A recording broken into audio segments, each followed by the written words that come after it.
Center is a service of George Brown College's Student Association.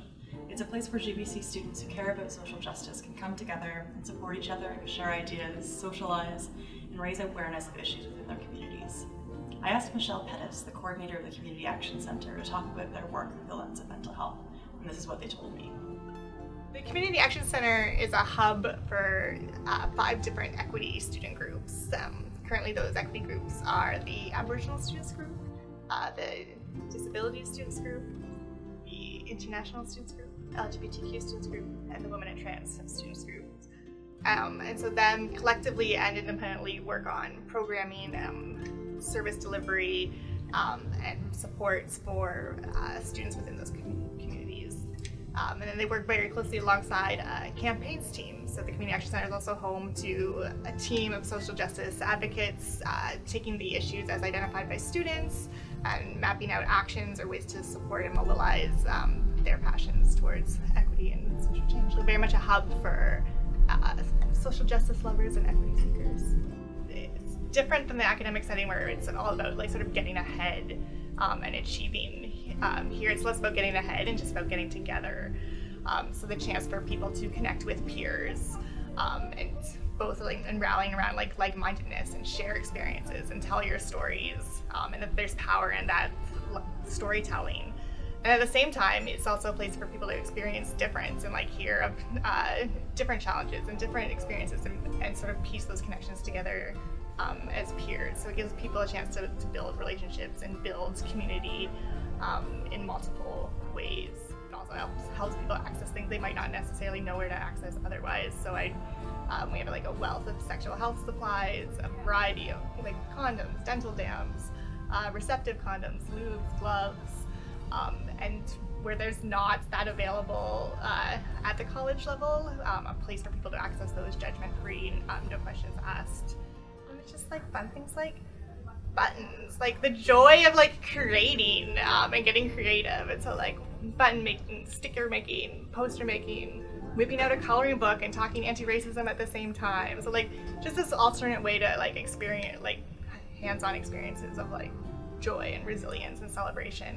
It's also a way to just help people make it easier to navigate the college and move through it a little bit more with ease. So whether people are coming in to access our free organic and fair trade teas and coffees in between class, that just might be the caffeine that gets them through that next class. Or we newly offer pregnancy tests. So again, people that it'll take that lack of access elsewhere, that worry, and be okay, we can help out with that now. So sometimes it's just about giving some of the tools that are just going to get you through the next class.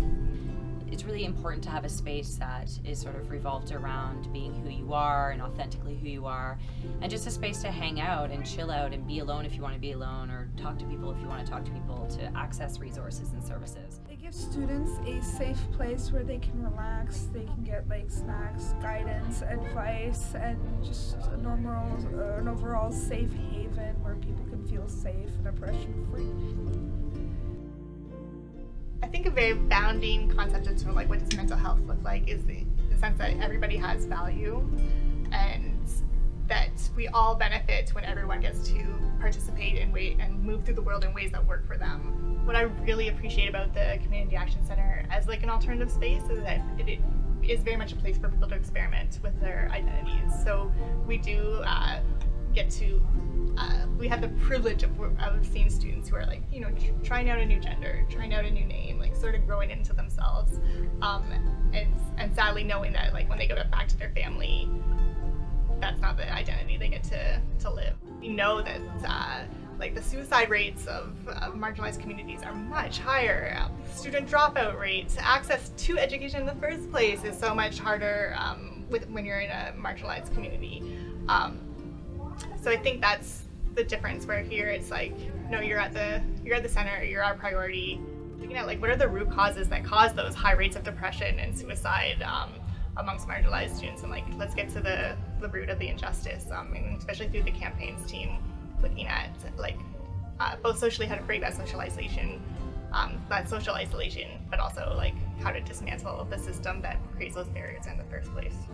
Isolation is anxiety inducing, right? Like that's hard to carry around everywhere you go. So having people here who like are able to just be, to breathe, and sort of like accept that, like, yeah, well, there's a lot of us facing anxiety and depression. The onus to solve all their problems is on go do the work to make yourself a better self, and here it's just like, yeah, no, scream, cry, nap, do whatever you need to do to take care of yourself in this moment, and we're here for you.